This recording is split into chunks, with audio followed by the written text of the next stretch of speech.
Designed by Robert Frost. Unlike some of Frost's other poems, which can usually be read in a simplified, uncomplicated way on first reading, and sometimes tell easy stories, and then you understand layers of meaning on second and third readings, this poem can be a little bit complicated on first reading. I'm going to analyse the structure, language, and themes and meanings of the poem.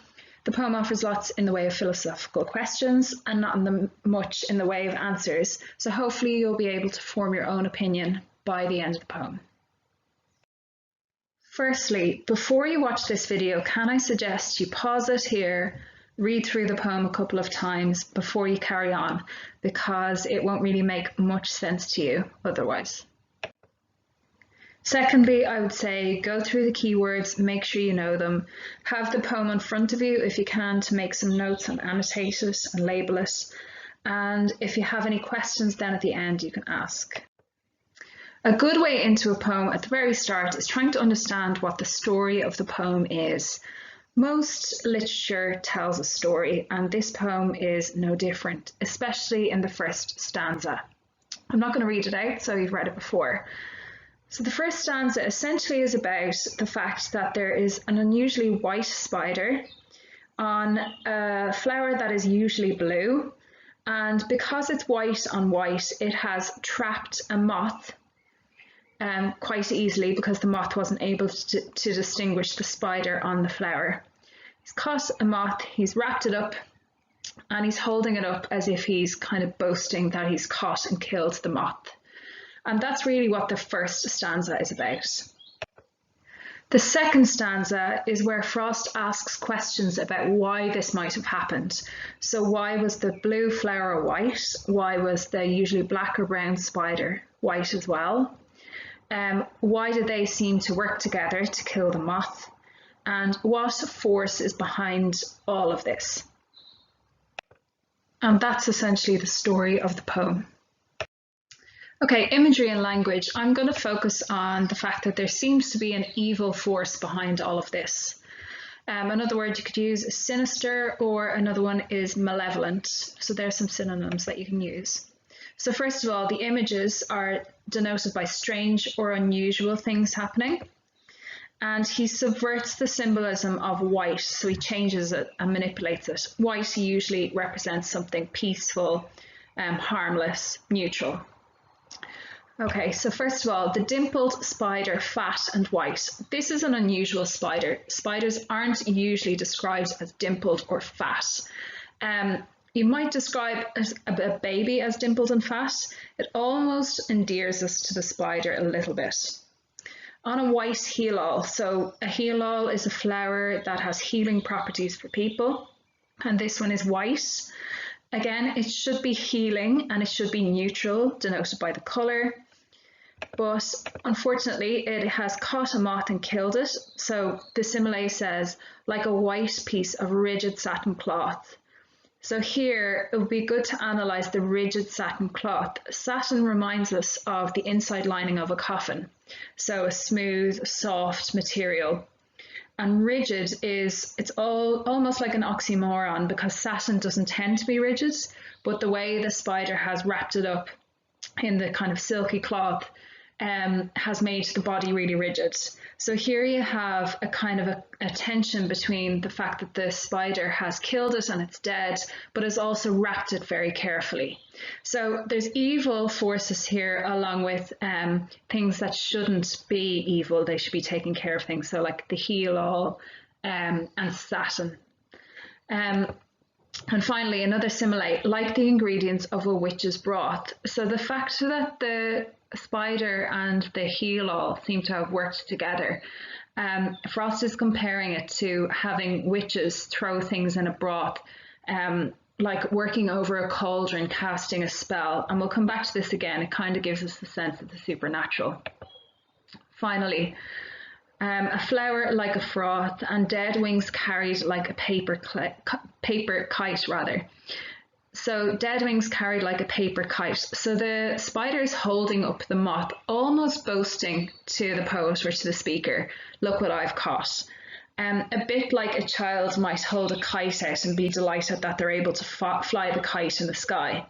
Again, this is an image that should make us a bit uncomfortable, because the image of a child flying a kite is usually a very stereotypically happy, free image, carefree childhood or image of childhood. And on the other hand, this is quite sinister or malevolent. So you've got this spider boasting about holding up this moth that it has just killed. So there's something quite strange going on in the first stanza. Things that shouldn't be happening are happening. Things that are supposed to be caring are deadly.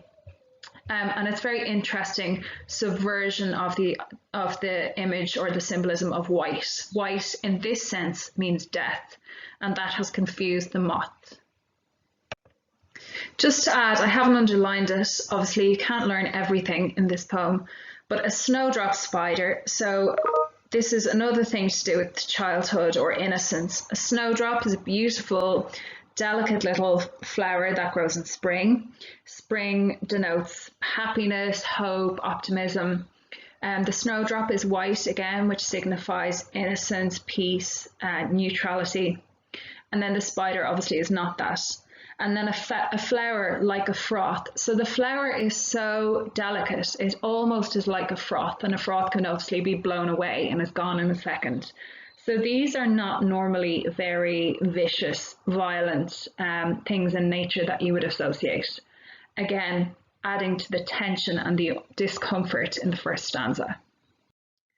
Other than the imagery of death and childishness or childhood in the first stanza, there are other things that indicate that there's a higher power, which links to the title of design or intelligent design. So first of all, Frost uses a sort of personification. I'll show you now what I mean. So first of all, the spider holds up the moth as if he's proud and showing off. Frost claims that the flower and the spider are like characters of death and blight, so death and disease, as if they have come to life and are acting a part. And they've been mixed, assorted and mixed to begin the morning right. So it's as if they have a sense of what's right and wrong and are out to do something that day and achieve something. Now he's playing on the word right here, because actually what they're doing is, in a moral sense, morally wrong or immoral. So that's quite an ironic word to use there. And finally, kindred. So it sounds like the spider and the flower are kindred spirits, like they're working together, they have the same interests. So it really portrays them as characters or personifies the flower and the spider. Next, what he does is he uses a series of verbs to show that something is actually moving things in the world, putting things here and there in order to trap the moth and kill the moth. So we've got assorted, mixed, I mentioned already. What brought the kindred spider? So as if something has been carried or deliberately transported into this situation. Then steered the white moth thither in the night. So actually steered the course of it.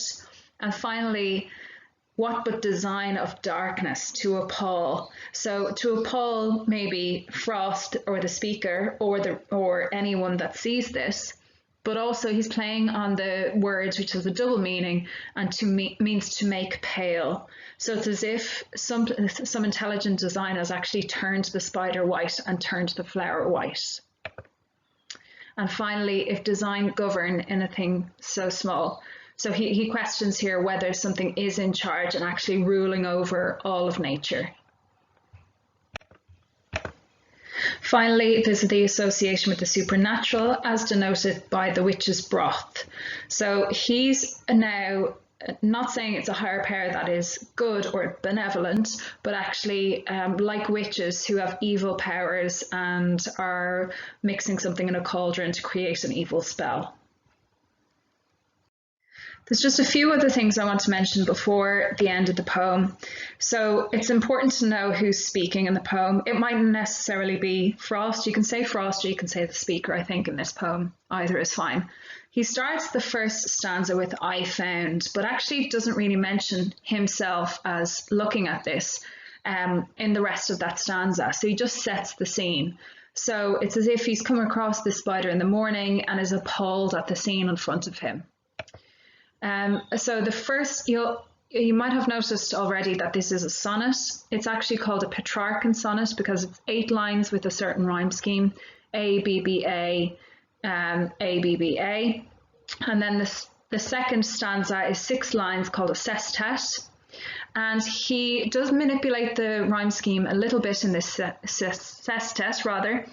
And this sestet is a lot more subjective. So it's a lot more about Frost thinking about the scene that he's just seen. So there is an actual difference in the structure between the 2 stanzas, which is probably, you might want to mention if you're writing about this poem. So there's a little bit of a mixture in the rhyme scheme of the sestet. You'll notice it's white, all, height, night, appall, small.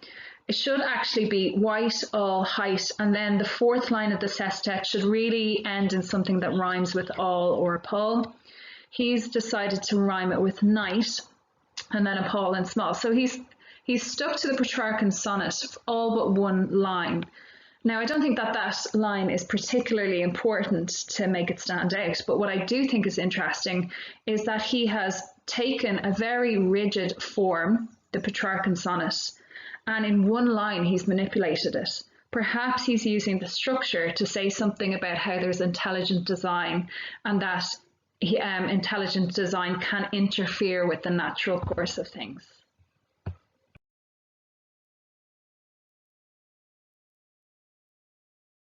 I forgot to mention on the last slide just about the rhetorical questions. So Frost he sets lots of philosophical questions in the 2nd stanza and doesn't really answer them. That leads me into talking about the meaning or theme of the poem. You've probably worked it out already. So intelligent design, linked to the title, he's very much questioning, is there a higher being out there interfering in Earth? So Frost is questioning the unusual and unlikely chain of events which conspired to kill the moth. He wonders if there is a malevolent as an evil force at work. He wonders if there are higher forces, if they would actually interfere with the minutiae of life like plants and insects. So in the final 2 lines, he's wondering if there was a force or an evil force, if it would even bother with interfering with insects and plants. Then this is taking it 1 step further. You can agree or disagree with this point. By implication, perhaps he is suggesting that malevolent forces would interfere with human life if there are malevolent forces. So certainly he's questioning, throwing out a lot of interesting questions.